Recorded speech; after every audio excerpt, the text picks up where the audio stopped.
চাইছিলে এর আগেই, করো ওইটাই। 10 বার করে নাও, শরীরটা ফ্রি হয়ে যাবে। হ্যাঁ করো, ওইটাই তুমি যেটা করতে গেছিলে আগে করো। এই আসনটার কোনো নাম নেই, স্ট্রেচিং শুধু এটা, যেটা শশকাসনের স্ট্রেচিং গুলো। শশকাসন করার আগে ওই যে কোমরকে উঠিয়ে সামনে এসে আবার পিছনে গিয়ে করো দেখি। হ্যাঁ, এই যে সামনে নিয়ে এসো, বডিকে শুয়ে দাও যতটা পারবে। 1 2, আরো এসো অনুপম, আরেকটু এসো সামনের দিকে, এসে একদম শুয়ে পড়ো, বডিকে তোলো। 3 4 5 6 7 8 9 10। আর 10 বার করে নাও। 1 2 3 4 5 6 7 8 9 10। এবার মার্জারাসন করে নাও, ব্যাস শেষ। মার্জারাসন করো লাবণ্য দিদি ভাই, ছোট যোগী দিদিমণি, মার্জারাসন করো। ওই যেমন বিড়ালগুলো, পশ্চাৎ বিড়ালগুলো যেমন হাতে পায়ে থাকে, হ্যাঁ এই তো তুমি জানো, বাহ। 1 2 3 4 5 6 7 8 9 10। ছেড়ে দাও, শান্ত হয়ে বসে, শান্ত হয়ে আমরা অমর বাণী শুনবো অনুলোম বিলোম করতে করতে। যাও বাপিকে ডেকে দাও সোনা।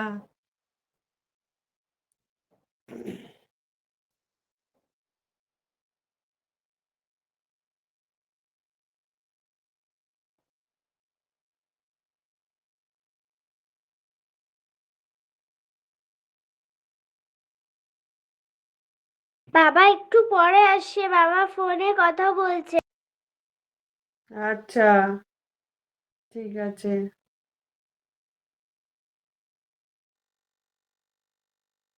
অর্পিতা সোজা হও, ঘাড় মাথা মেরুদণ্ড সোজা রাখো অর্পিতা, আর হাতে এইভাবে বায়ুমুদ্রা ধরো।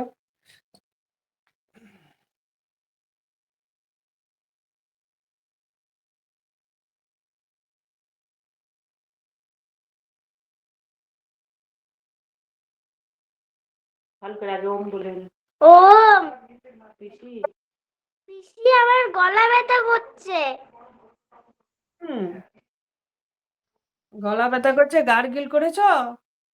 হ্যাঁ, হ্যাঁ, তাহলে বাড়িতে আম গাছ একবার আছে? করেছি। বাড়িতে আম গাছ আছে? হ্যাঁ। সকালে কয়েকটা আম পাতা পেড়ে ওই গলাতে ভালো করে সর্ষের তেলকে ম্যাসাজ করে নিয়ে আম পাতাগুলোতে একটুখানি তেল লাগিয়ে ওই রুটি করা তাওয়াতে সেকে সেকে গলাতে সেঁক নেবে আম পাতা দিয়ে। ঠিক আছে। হুম। তোমার কেমন? দিদি ভাই, এই যে এগুলাতে নিবে? হ্যাঁ এইগুলোতে। আর মেথি, মেথি জল, মেথিকে ফুটিয়ে মেথি জলে গার্গিল করাবে। হ্যাঁ, মেথি জলে গার্গেল করিয়েছি। হুম, ওতে সামান্য একটু হলুদ দিয়েছিলে মেথি জলে? কি দিদি ভাই? মেথি জলে একটু হলুদ দিয়েছিলে? হলুদ আর সন্দক লবণ। হুম, মেথি, ওটা দিয়ে ওর গার্গিল করলেই কমে যাবে। ভাই কোথায়? দিদি ভাই কোথায় ঢুকছে না, টুপি পরছে না, গলায় লাগাচ্ছে না, পায়ে মোজা পরছে না, ঠান্ডাতে ঘুরে বেড়াচ্ছে, তোর কি করবো আমি? ফিরে দেখেন। আরে ওইগুলো এখন কিচ্ছু করে দেবে না, গলা ব্যথাতে একটু কষ্ট পাক তাহলেই করবে।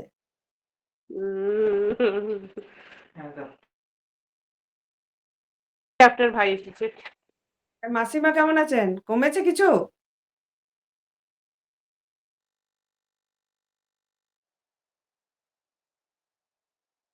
হরে কৃষ্ণ, জয় নিতাই, জয় গৌর হরি বল।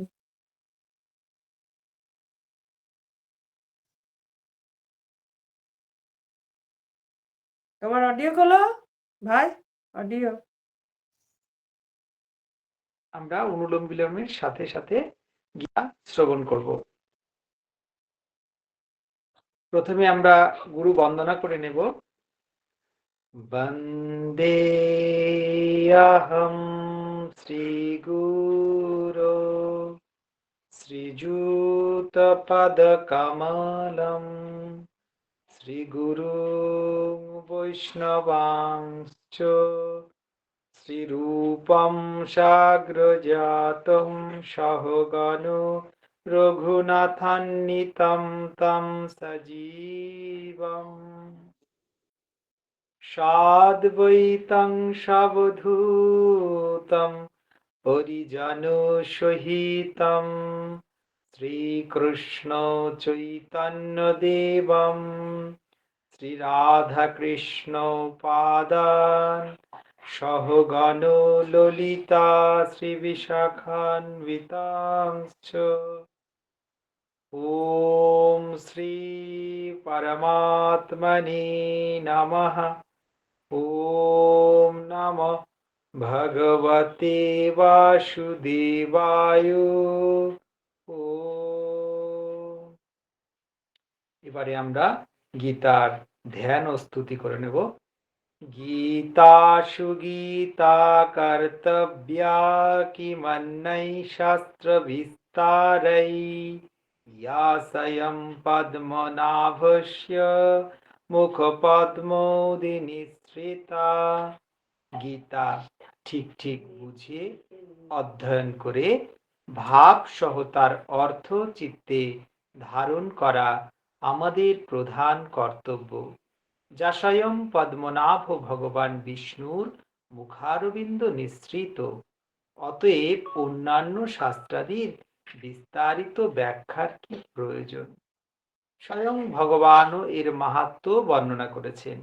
এই গীতা শাস্ত্রে মনুষ্যমাত্রেরই অধিকার, তা তিনি যে কোনো বর্ণ আশ্রমের হোক না কেন, অবশ্যই ভগবানের শ্রদ্ধাযুক্ত ও ভক্তি সম্পন্ন হওয়া চাই। ভগবান ভক্তদের মধ্যেই এই গীতাকে প্রচার করবার নির্দেশ দিয়েছেন এবং বলেছেন, স্ত্রী, বৈশ্য, শূদ্র, এমনকি পাপজনী ব্যক্তিও যদি গীতার শরণাগত হয় তাহলে তারা পরম গতি প্রাপ্ত হবে।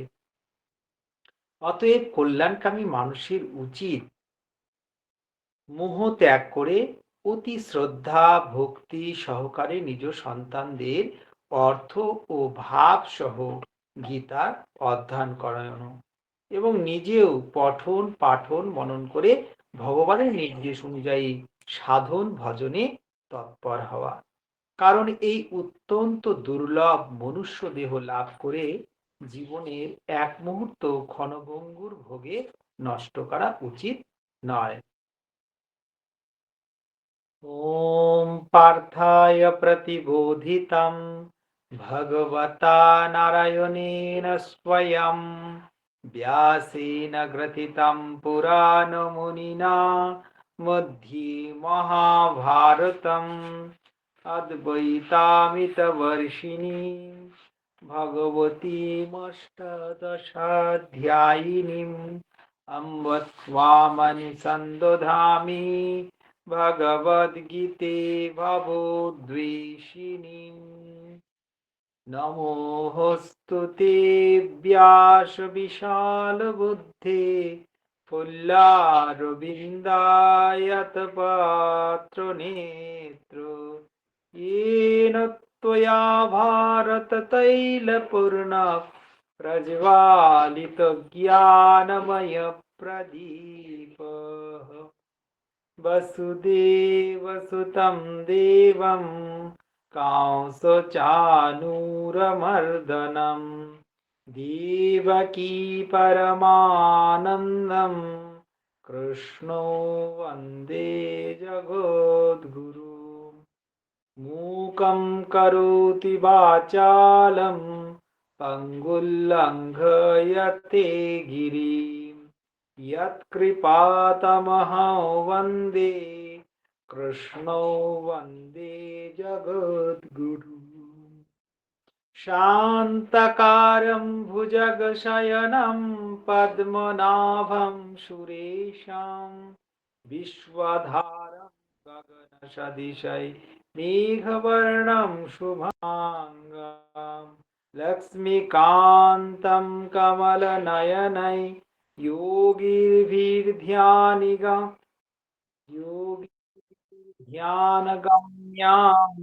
वन्दे विष्णुं भवभयहरं सर्वलोकैकनाथम् यं ब्रह्मा वरुणेन्द्ररुद्रमरुतस्तुन्वन्ति दिव्यैस्तवैर्वेदेशाङ्गपदक्रमोपनिषदैर्गायन्ति यं सामगाः ध्यानावस्थिततद्गतेन मनसा पश्यन्ति यं योगिनः यशान्तं न विदुरासुरगणा देवाय तस्मै नमो। हे कृष्ण करुणा सिन्धो दीनबन्धु जगत्पते गोपेश गोपीकान्त राधाकान्त नमोस्तुते। तप्त काञ्चन गौराङ्गी राधे वृन्दावनेश्वरी विश्वभानुसुते देवी त्वं प्रणमामि हरिप्रिये।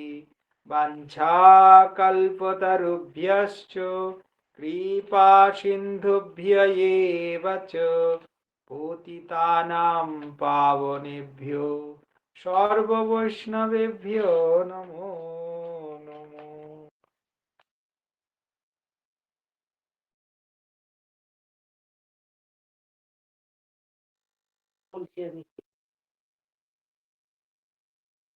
আমরা গীতার দ্বিতীয় অধ্যায়ের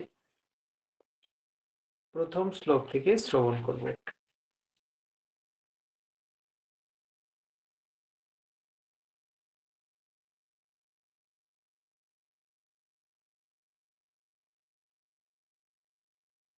এর আগের দিন তো প্রথম শ্লোক থেকে হয়েছিল নাকি, পঞ্চম শ্লোক অব্দি?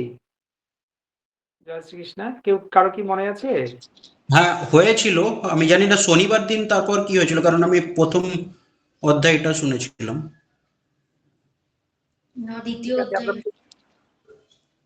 ঠিক আছে, জয় শ্রীকৃষ্ণ। আমরা একটু প্রথমের থেকে আলোচনা করিনি। তাহলে দ্বিতীয় অধ্যায় সাংখ্যযোগ একটু বর্ণনা করা হয়েছিল। সাংখ্যযোগ সম্পর্কে, সাংখ্য কথার অর্থ হচ্ছে জ্ঞান। অর্থাৎ আমরা প্রথম অধ্যায়ে যখন ভগবান শ্রীকৃষ্ণের কাছে অর্জুন জানিয়েছেন যে আমি কোনো মতেই যুদ্ধ করতে পারবো না, কারণ আমি যখন জেনেছি এই যুদ্ধের ভয়াবহ পরিণতির কথা, তখন কোনোভাবেই আমার পক্ষে যুদ্ধ করা সম্ভব নয়। এই বলে তিনি কি করলেন, রথের পরেই ধনুর্বাণটিকে রেখে তিনি নিশ্চুপ হয়ে বসে পড়লেন। এবং তখন ভগবান কি করেছেন না, ভগবান তখন অর্জুনকে কি করেছেন, অর্জুনকেই তো তিনি পছন্দ করেছেন এই ধর্মযুদ্ধে, যার দ্বারা তিনি এই ধর্মের স্থাপন করবেন। তো সঞ্জয় বলছেন যে কি না তম তথা কৃপয়া বিষ্টু মস্ত্রপূর্ণ কুলেক্ষণম বিশিদন্তমিদৌ বাক্যমবাচ মধুসূদন। সঞ্জয় বললেন, ওই প্রকার করুণার্দ্র এবং অশ্রুপূর্ণ আকুল্যচন বিষণ্ণ অর্জুনকে তখন ভগবান এই কথা বললেন। তখন ভগবান কি বললেন অর্জুনকে না, শ্রী ভগবান উবাচ কুতস্থকস্মলমিদৌ বিষমে সমুপস্থিতম অনার্যোজ্যুষ্টমসর্গমকীর্তিকরম অর্জুন। ভগবান শ্রীকৃষ্ণ বললেন, হে অর্জুন, এই অসময়ে তোমার এরূপ মোহ কোথা থেকে এলো? শ্রেষ্ঠ ব্যক্তিরা তো এরকম আচরণ করেন না, এবং এই মোহ স্বর্গ বা কীর্তি কোনোটি প্রদান করে না। তখন প্রভু অর্জুনকে জানাচ্ছেন যে দেখো, এই যুদ্ধের একেবারে প্রাক মুহূর্তে তুমি দেখতে চেয়েছো কাদের সঙ্গে যুদ্ধ করতে হবে, আমি তা দেখিয়েছি তোমাকে, কিন্তু তা বলে তুমি এই যে মোহগ্রস্ত হয়ে পড়ছো, এই অসময়ে তোমার এরকম মোহ কিন্তু কোনোভাবেই শোভা পায় না, কারণ আমি তোমাকেই পছন্দ করেছি এই ধর্মযুদ্ধের নায়ক হিসেবে। এবং বলছে যে শ্রেষ্ঠ ব্যক্তিরা কিন্তু এরকম আচরণ করেন না, শ্রেষ্ঠ ব্যক্তিরা এরকম আচরণ করেন না, এবং মোহ বা স্বর্গ কোনোটিই কিন্তু এটার দ্বারা তুমি প্রাপ্ত হতে পারবে না। অতএব তোমার কি করা উচিত? ক্লৈবম্মাস্মগম পার্থ নৈতত্যয়ুপপদ্যতে শূদ্রম হৃদয় দৌর্বল্যম তত্ত্বোত্তিষ্ঠ পরন্তপ। সুতরাং হে অর্জুন, পৌরুষহীনতা প্রাপ্ত হইও না, তোমার এটা শোভা পায় না। হে পরন্তপ, অর্থাৎ তুমি একজন পরম তপস্বী, হৃদয়ের এই তুচ্ছ দুর্বলতা পরিত্যাগ করে যুদ্ধের জন্য উত্থিত হও। আমাদের জীবনে যখন নানান ধরনের ঘাত প্রতিঘাত আসে এবং এমন অনেক সময় আসে যখন চারিদিক থেকে যেন বিপদের মধ্যে আমরা, বিপদের সমুদ্রে যেন আমরা পতিত হই, তখন আমাদের কাছে কিন্তু অর্জুনের উদ্দেশ্যে ভগবানের এই কথাটি বিশেষ তাৎপর্যপূর্ণ। সেই মুহূর্তে আমাদের কি করা উচিত? না মস্তিষ্ককে একেবারে বিচলিত না হতে দিয়ে ধীর স্থির ভাবে কি করা উচিত? না সেই স্রোতের বেগে নৌকা যথাই ভাসিয়া যায়, বঙ্কিমচন্দ্র চট্টোপাধ্যায় তার যে কপালকুণ্ডল উপন্যাসে সেখানে উদ্ধৃতি তুলে দিয়েছেন যে যখন কি হয়েছে না, যখন কোনো কিছুই বুঝতে পারছে না যে নাবিক, যে কোন দিকে আমাদের নৌকা যাচ্ছে, নাকি বার সমুদ্রে পড়ে নৌকা ভরাডুবি হবে, তখন কি বলেছেন? স্রোতের বেগে বইতে দাও, যেদিকে বয়ে যায় বয়ে যাক, কিন্তু আমাদের লক্ষ্যটা যেন ঠিক থাকে। লক্ষ্যটা কি? না প্রভুর চরণে সর্বতভাবে নিজেকে সমর্পিত করে দেওয়া। এই সমর্পণ ছাড়া জীবনের কোনো প্রাপ্তি নেই। তো সেই জন্য প্রভু বলছেন যে দেখো, তুমি এই সময় পৌরুষহীনতা প্রাপ্ত হয় না, এটা তোমার শোভা পায় না, এবং সেটা এই সময়ও নয়। এখন বরঞ্চ তোমাকে কি করতে হবে? হৃদয়ের যে তুচ্ছ দুর্বলতা, যে ভয় তোমার মধ্যে রয়েছে, বা যে তুমি নানান ধরনের ভাবনা চিন্তা করে মোহগ্রস্ত হয়েছে, সেগুলো থেকে তুমি উত্থিত হও, যুদ্ধের জন্য তুমি উত্থিত হও। अर्जुन उवाच कथं भीष्महं साङ्ख्ये द्रणञ्च मधुसूदन इषुभिः प्रतियोत्स्यामि প্রজারহাবরিসূদন। হে অর্জুন বললেন, হে মধুসূদন, আমি কিভাবে পিতামহ ভীষ্ম ও আচার্য দ্রোণের বিরুদ্ধে বানাদির দ্বারা যুদ্ধ করব, যাদের কাছে কিনা আমি ছোট থেকে, যেই ভীষ্ম পিতামহ আমাদেরকে কোলে পিঠে করে মানুষ করেছেন, এবং দ্রোণাচার্য যার কাছে আমরা অস্ত্র শিক্ষা লাভ করেছি, যাবতীয় শিক্ষা লাভ করেছি দ্রোণাচার্যের কাছ থেকে, বলছে হে হরিসূদন, তুমি তো বিপদ ভঞ্জন, এরা উভয়ই আমার পূজনীয়। বলো, এরা তো উভয়ই আমার পূজনীয়, কি করে আমি এদের বিরুদ্ধে বাণ নিক্ষেপ করব? আমাদেরও তাই হয়, যখন কি হয় বিপক্ষে সম্পদ সম্পত্তি এবং নানান ক্ষেত্রে যখন কি হয় বিপক্ষীয় যারা, তারা যখন কি হয় না আমাদের আত্মীয় পরিবার বর্গ, তখন আমাদেরও কিন্তু এরকম বিচলিতই হতে হয়। কিন্তু যেখানে সত্যের প্রতিষ্ঠা, যেখানে ধর্মের প্রতিষ্ঠা, যেখানে অন্যায়ের বিরুদ্ধে প্রতিবাদ, সেখানে কিন্তু কোনোভাবেই পিছু পা হলে চলে না। গুরু নিহত্যা হি মহানুভাবান শ্রেয়ো ভোক্তুম ভক্ষমপীহ লোকে হত্যার্থ কামাস্তু গুরু নিহৈব ভুঞ্জীয় ভোগান রুদির প্রদিগ্ধান।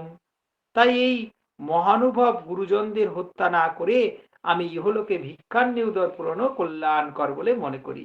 অর্জুন জানিয়ে দিলেন যে প্রভু, হে হরিসূদন, আমার বলছে যে এই গুরুজনদের হত্যা না করে যদি আমাকে ভিক্ষা করে জীবনযাপন করতে হয়, সেটাও আমার কাছে শ্রেয়, কিন্তু কোনোভাবেই আমি ইনাদের বিরুদ্ধে যুদ্ধ বা বাণ নিক্ষেপ করতে আমি পারবো না।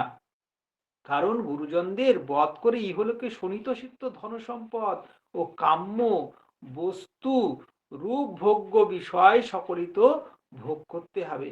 বলছে এই যুদ্ধের উদ্দেশ্য কি? যুদ্ধের একমাত্র উদ্দেশ্য আমরা কিছু রাজ্য লাভ করব, এবং তারপরে কি করতে হবে? সেই রাজ্যে ধন সম্পদ যা কিছু কাম্য বস্তু, সেগুলো আমরা কামিনী কাঞ্চন আদি যে সমস্ত, সেগুলো শুধু আমাদের ভোগই করতে হবে। কিন্তু সেগুলোতে কি থাকবে না, বলছে এই যে আমাদের গুরুজন, এদের শোণিত, অর্থাৎ তাদের রক্তেই ধরা সিক্ত হবে, সেইটা কিন্তু আমার কাছে কোনোভাবেই কল্যাণকর বলে মনে হচ্ছে না। না চৈতদিদমকরতন্নগরীয় যদ্যায়য়েম যদি বা নয়য়েয়ুঃ यानेव हत्वा न जिजीविषाम तेव স্থিতা প্রমুখে ধার্তরাষ্ট্রাঃ। বলছে নচৈত্য দিদ্ম করতন্ন গরীয়, যুদ্ধ করা বা না করা এর মধ্যে কোনটি আমাদের পক্ষে শ্রেয়, আর আমরা জয়ী হব না ওরা আমাদের জয় করবে তাও আমরা জানি না, এবং যাদের বধ করে আমরা বাঁচতেও চাই না আমাদের আত্মীয় সেই ধৃতরাষ্ট্র পুত্রগণই আমাদের বিপক্ষে যুদ্ধার্থে প্রস্তুত।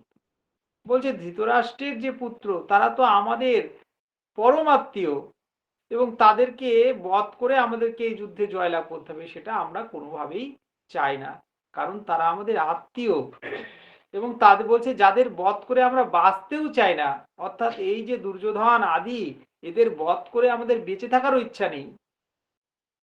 কার্পণ্য দোষোপহতস্বভাব পৃচ্ছামি ত্বাম ধর্ম সম্মূঢ় চেতাঃ यच्छेयस्सन्निश्चितं ब्रूहि तन्मे শিষ্যস্তেহম স্বাধিমম তম প্রপন্নম।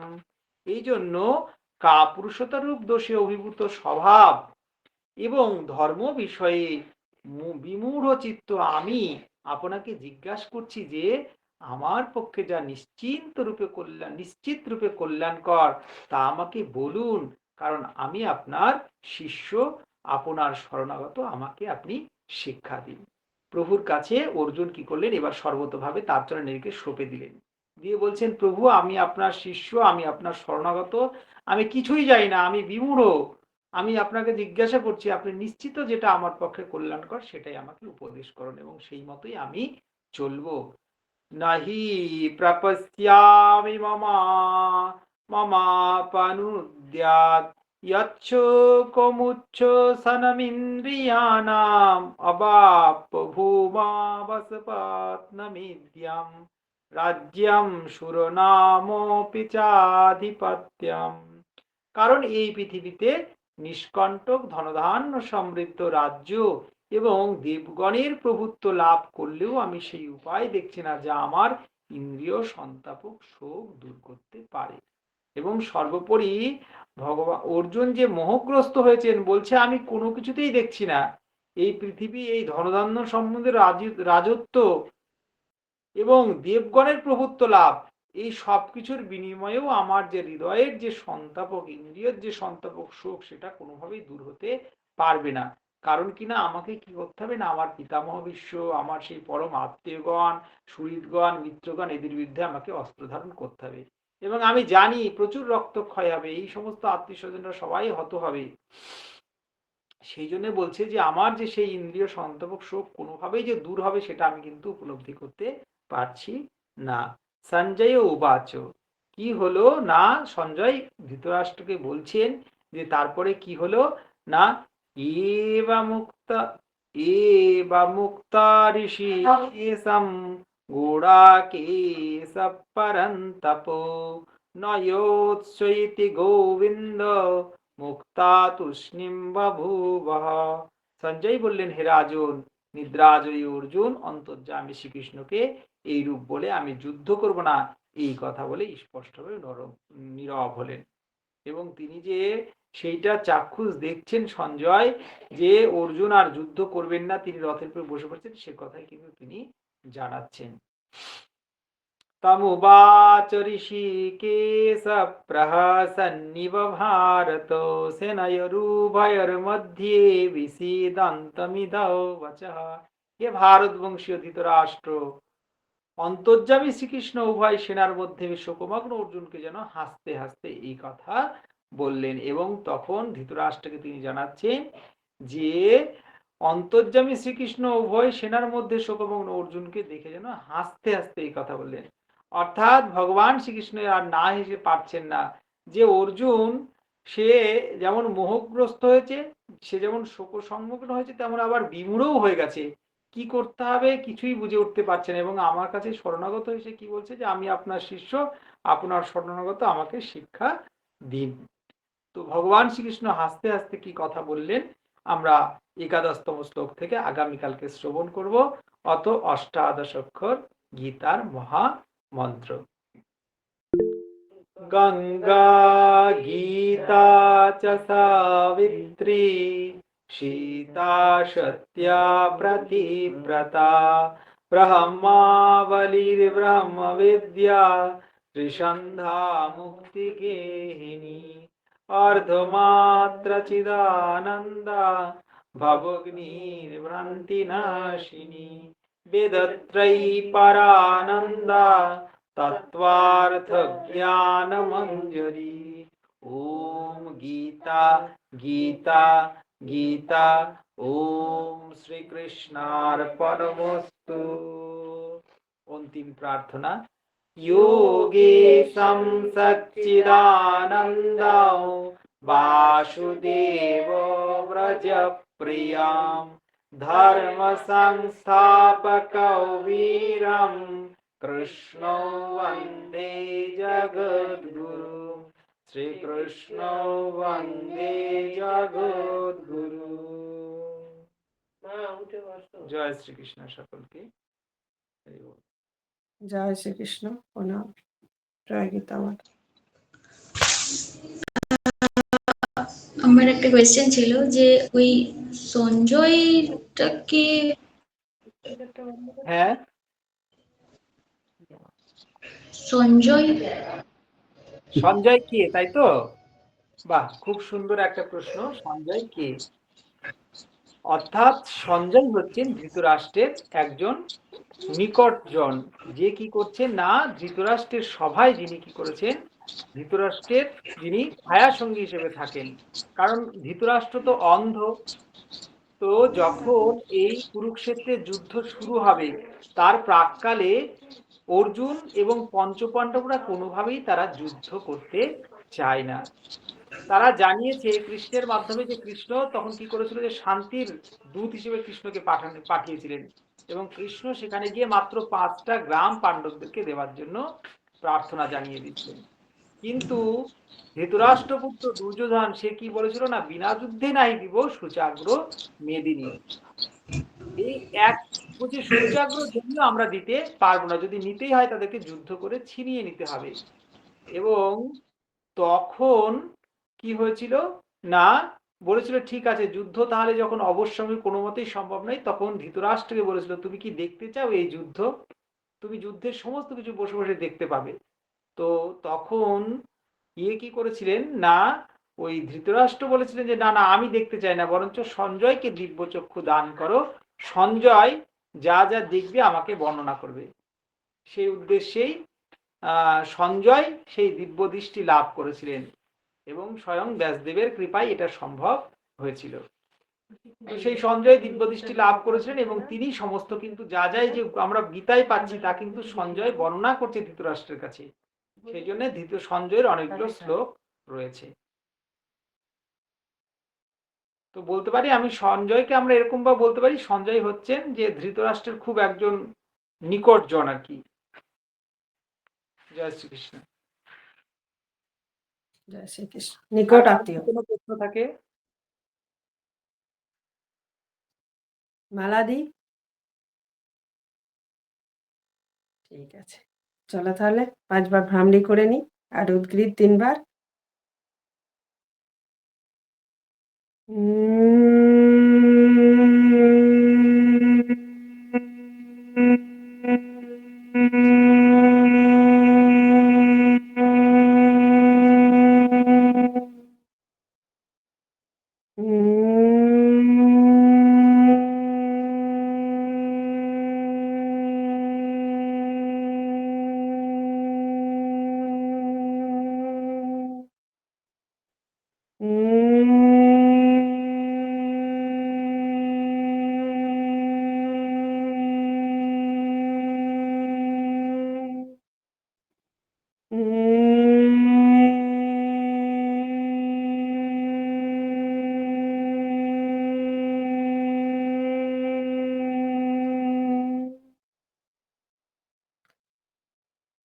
ভ্রামরি ছেড়ে দিয়ে আমরা 3 বার উদ্গৃত অর্থাৎ ওমের উচ্চারণ করব।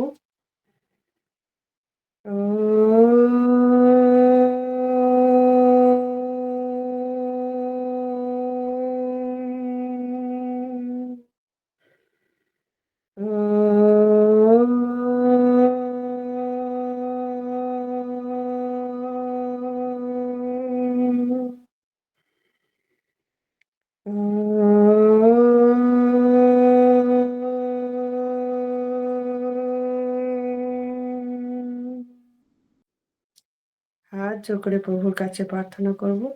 হে প্রভু, জীবন আমাদের সুন্দর, শান্ত করুন, নির্মল করুন, পবিত্র করুন প্রভু।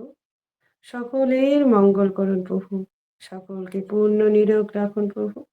হরে কৃষ্ণ, হরে কৃষ্ণ, হরে কৃষ্ণ। হাতে হাতে ঘর্ষণ করে নিয়ে চোখের উপর দেবো। আর একবার ভালো করে ঘর্ষণ করে নিয়ে এই যে আমাদের পজিটিভ পুরো ভাইব্রেশন গোটা শরীরে, হাতে, মায়ের পক্ষে বুলিয়ে নেব। এবার শান্তি পাঠ করে আমরা ক্লাসে সমাপ্ত করব।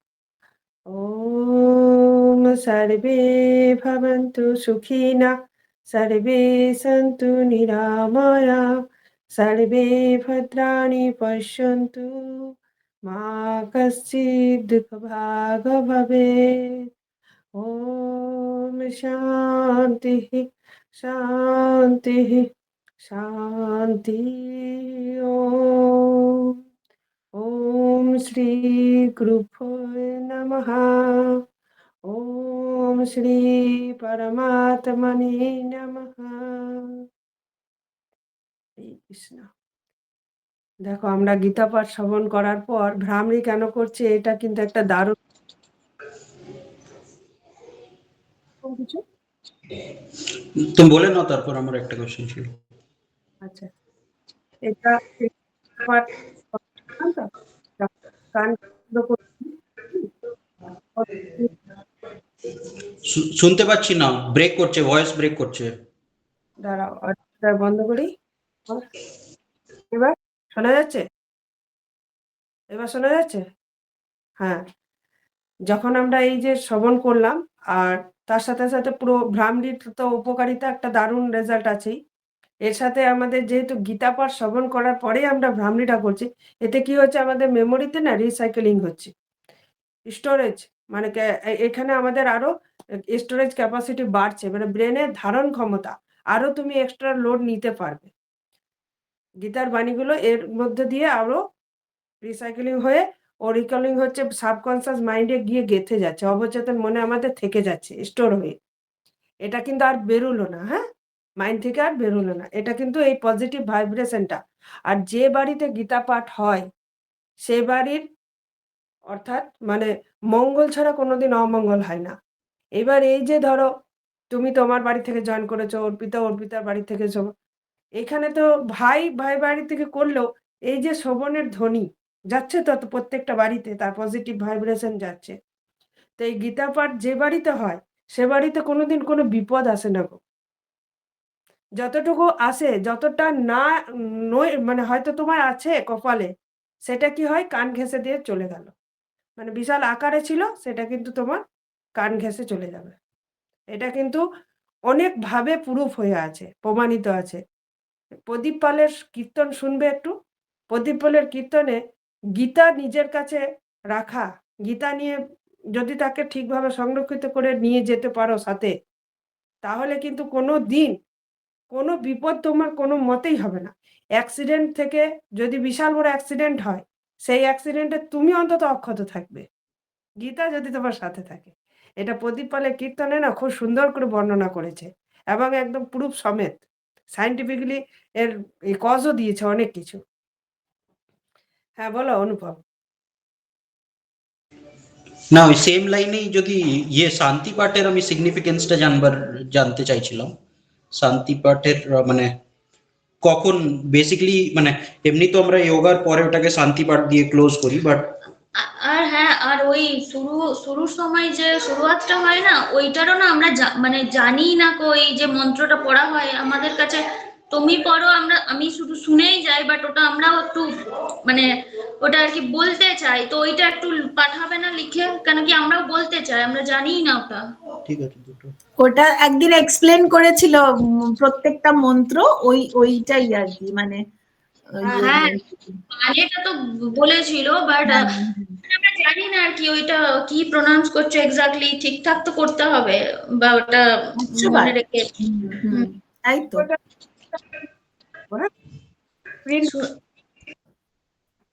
হ্যাঁ, বলছে আমি একটা পিডিএফ পাঠিয়ে দেবো তোমাকে, পিডিএফ। হ্যাঁ, ওটা তুমি একটা প্রিন্ট বের করে নেবে, যেটা আমার কাছে মালাদিকেও মনে হয় পিডিএফ দিয়েছিলাম, না প্রিন্ট দিয়েছি, যাই হোক। হ্যাঁ, তো আমি ওইটা তুমি দেখবে ওইখানে বাংলা অর্থ সহ একদম ব্যাখ্যা করা আছে, ঠিক আছে? ওটা দিয়ে দেবো, আর প্লাস এক্সপ্লেন করে দেবো যখন ক্লাসে করাবো আবার নেক্সট। আর কিছু? অনুপম অনুপম কি বলছিলে যে লাস্টের মন্ত্রটা বলো। হ্যাঁ, ওই শান্তি পাঠের মানে কখন কি ইম্পর্টেন্সটা কি, কি মানে কি হিসাবে, যেমনি এটা এক্সপ্লেন করলেন না গীতা পাঠের যেমনি একটা কি ইম্পর্টেন্স, অমনি শান্তি পাঠ মানে কখন করে। এটা কি আমরা আরো অন্য কোনো সময় করতে পারি? আমার মনে হয় অনুপম এটাই বোধহয় জিজ্ঞেস করছো, বা কোন কোন সময় করতে পারি? না না না না, ওটার মানে আমি জানতে চাইছিলাম যে কি কখন ইউজ হয়, বেসিক্যালি কি সিগনিফিকেন্স। কখন মানে ওই শুরুর মন্ত্রটা যেমন বলেছি যে এটার মানে এটা, এটার মানে এটা, এই জন্য আমরা এটা বলছি, তো শান্তি পাঠেরও এটা কি আছে সেইটাও জানতে চাইছে আর কি, যে কি কি মানে হয় ওটা। আমরা মানে আমরা তো বলছো, আমরা তো প্রণাম তো করছি, বাট কি ওটা জিনিস, মানে এটা কি হচ্ছে হচ্ছে এই দেখো, প্রথমে আমরা যখন শুরু করছি, অনেক অঙ্গভঙ্গি করি তো আমরা, অনেক অঙ্গভঙ্গি হয়। এইবার ধরো হঠাৎ করে কোথাও চোট লেগে যেতে পারে, হঠাৎ করে যে কোনো জায়গায় হয়তো কোথাও ব্যথা লাগলো, বিপদ একটা হয়ে গেল। এটা কি করছে, যখন মহামৃত্যুঞ্জয় মন্ত্র ওম ত্র্যম্বকম যজামহে, এই যে মহামৃত্যুঞ্জয় মন্ত্র পাঠ করে নিচ্ছে আগে, যখন আমরা গায়ত্রী মন্ত্র পাঠ করছি ওম ভূর্ভুবস্বঃ, এই যে ওইটা করলে ওম ভূর্ভুবস্বঃ যখন আমরা মন্ত্রটা পাঠ করছি, তখন আমরা ত্রিগুণ স্রষ্টাকে, ব্রহ্মা বিষ্ণু মহেশ্বর, তাকে স্মরণ করে আমরা ক্লাস শুরু করলাম। আমাদের ত্রিবিধ বিঘ্নের বিনাশ হবে, যেমন হচ্ছে প্রাকৃতিক বিপর্যয় থেকে, শারীরিক রোগ কোনো কিছু আসবে না, যেগুলো আমাদের মধ্যে শরীরে আছে সেইগুলো উনি শোষণ করে নেবে। এইরকম ভাবে আমরা মানে তার কাছে প্রার্থনা জানিয়ে আমরা শারীরিক, মানসিক এবং ভিতরের যে ইন্টারনাল অর্গান আছে, এক্সটার্নাল জন্য আমরা এই পাঠগুলো করতে থাকি। প্রথমত হচ্ছে এটা। আর লাস্টে যখন আমরা পাঠ করছি ওম সর্বে ভবন্তু সুখিনা সর্বে সন্তু নিরাময়া, এই যে সর্বে ভবন্তু সুখিনা, তার মানে এই যে যতগুলো আমরা ক্লাসে আজকে আছি প্রত্যেকেই সর্বে ভবন্তু সুখিনা মানে সবাই সুখে থাকুক, শান্তিতে থাকো। সর্বে সন্তু নিরাময়া, সবাই নিরাময় থাকো, মানে কারোর কোনো যাতে রোগ অনুযায়ী যদি আমরা ভর্তি হই, তাহলে তার সেই রোগটা যাতে নিরাময় হয়ে যায় এবং কোনো কিছু অসুবিধা না থাকে। তারপর কি বলছে, সর্ব সন্তু নিরাময়া সর্বে ভবন্তু সুখিনা হয়ে গেল, মা কশ্চিৎ দুঃখ ভাগ ভবে, মানে আর যেন আমাদের এইখানে কোনো কিছু কশ্চিৎ মানে কখনো যাতে আমাদের এখানে আর পুনরায় সেই জিনিসগুলো ফিরে না আসে, কোনো বিপদ আপদ থেকে শুরু করে সবকিছু মা তুমি দেখো। মা জগৎময়ীকে আমরা, জগৎ জননীকে, তাকে আমরা প্রার্থনা করলাম। তারপর আরেকটা শান্তি পাঠ আছে, যে পৃথিবীর শান্তি, র্যাপর শান্তি, রসদ্ধ শান্তি, পৃথিবীর মানে বিশ্বব্যাপী শান্তি, এগুলোতে আমরা সবার শান্তি কামনা করছি, সবাই শান্তিতে থাকুক, তার সাথে যাতে আমরাও শান্তিতে থাকি। এই বলে এটা আমাদের পতঞ্জলি শ্রী স্বামীজি মহারাজ এরকম করে শেখাচ্ছেন যে এই মন্ত্রের, সংস্কৃত মন্ত্রের কিন্তু বিশাল ইয়েও আছে, পাওয়ার আছে। হ্যাঁ, এগুলো আমরা যদি ঠিকঠাক সকালবেলায় করি, আর প্রত্যেকটা ক্লাসে যেমন আমাদেরকে যখন এখানে অ্যাসিস্ট্যান্ট টিচার ট্রেনিং করছি, তখন বলছে প্রত্যেকটা ক্লাসে করার দরকার নেই, ওই একবার সকালে করে দেবে হবে। তখন আমরা প্রপার মানে শিক্ষক হয়ে পতঞ্জলিতে নিতে গেল, তখন বলছে প্রত্যেকটা ক্লাসেই করতে হবে। প্রত্যেকটা ক্লাসেই করতে হবে। ওই জন্যই আমি একদিন ইয়েকে জিজ্ঞেস করেছিলাম যে এই মন্ত্রগুলো যে এত মানে এর পাওয়ার এবং এত এই যে নানান রকম মিসইউজ হয় না, এটা খুব অন্যায়। তো সেই জন্যই আমি জিজ্ঞেস করেছিলাম যে যখন তখন যা ইচ্ছে বলে দিচ্ছে, যা ইচ্ছে করে নিচ্ছে, সেটা একদম ঠিক না আর কি। তুমি যে আসনটাতে বসলে, তুমি এমনি বসো, মানে মন্ত্র পাঠ করো না, তুমি এমনি দেখবে মনটা তোমার বসছে না ক্লাস করতে। হুম একটা যে পবিত্রতা, তোমার যে সারাউন্ডিংটা একটা সুন্দর পবিত্র ভাইব্রেশন যাবে। এটার একটা মানে কি বলবো মানে ভিজিবল নয় সেই জিনিসটা, একটা মনে হবে যেন কোনো একটা ফিল করতে পারি আমরা আমাদেরকে কোনো আমরা একটা ফিল করতে পারি। হ্যাঁ আবরণ করে আমাদেরকে ঢেকে রাখছে, যেন একটা সুন্দর একটা পরিবেশ, একটা যেমন সেই রশ্মি যেন বেরোচ্ছে, এরকম ভাবে একটা ভাবান্তর। তুমি যখন তখন তুমি কিন্তু দেখবে ক্লাস করতে পারবে না, ঠিক একদম তাই তো। করতে বসো আসবে না, হুম পারবে না, সকাল আর সন্ধ্যা। সন্ধ্যা তাই তো। আর তারপর কি আসন শুদ্ধির ব্যাপার থাকে, যে আসনে তুমি করছো সেটাও একটা শুদ্ধিকরণের ব্যাপার থাকে, কারণ আসন ছাড়া যোগাসন হয় না। তোমাকে আসন তোমার মেঝেতে কিন্তু করলে তোমার সেটাও কিন্তু একটা সায়েন্টিফিক কজ আছে, যেটা হচ্ছে আমাদের নিউটনের তৃতীয় সূত্র মনে হয় স্বাভাবিক। আমার তৃতীয় সূত্র অনুযায়ী চুম্বক reaction as an opposite and equal reaction ওইটা। সবাই সবকিছুকে এটা ইয়ে করে হুম, আকর্ষণ। এরকম তুমি যা যা বেনিফিট পেলে, নেগেটিভ পজিটিভ সবকিছু কিন্তু তার ভূকেন্দ্রের দিকে আকর্ষিত করে নিল, তাহলে তোমার কোনো লাভ হলো না। আর আসনটা যখন দিয়ে দিলে না মাঝে, তখন একটা তুমি ওর মধ্যে ডিটাচমেন্ট তৈরি করে দিলে। আসনটারও কিন্তু খুব সুন্দর কাজ আছে, আসন ছাড়া কোনোদিন যোগাসন করতে নেই। আছো যার লাইনে? জন্য দেখবে আমাদের যখন পুজো হয় কোনো, তখন আসনকেও একটা মন্ত্র দিয়ে আসনকেও শুদ্ধিকরণ করা হয়, তাই না? ওইটাই আর কি। ঠিক, চলো। অনুপম? না, খুব ভালোভাবে বোঝালে, বুঝে গেছি। তো শুনতে থাকলে ভাল লাগে, হ্যাঁ শুনতে থাকলে ভালোই লাগে।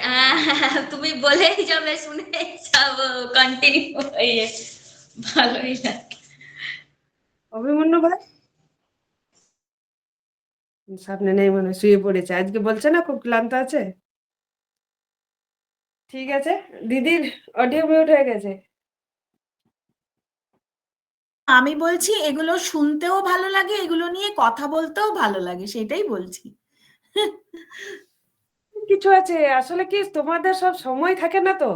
ওইটাই তো, সেই তো, তার সব মধ্যেও আমরা যতটুকু এটা যে পাচ্ছি এটাই অনেক বড় কথা। ঠিক, চলো, গুড নাইট। গুড নাইট, হরে কৃষ্ণ। হরে সকলকে কৃষ্ণ। হরে কৃষ্ণ। হরে কৃষ্ণ।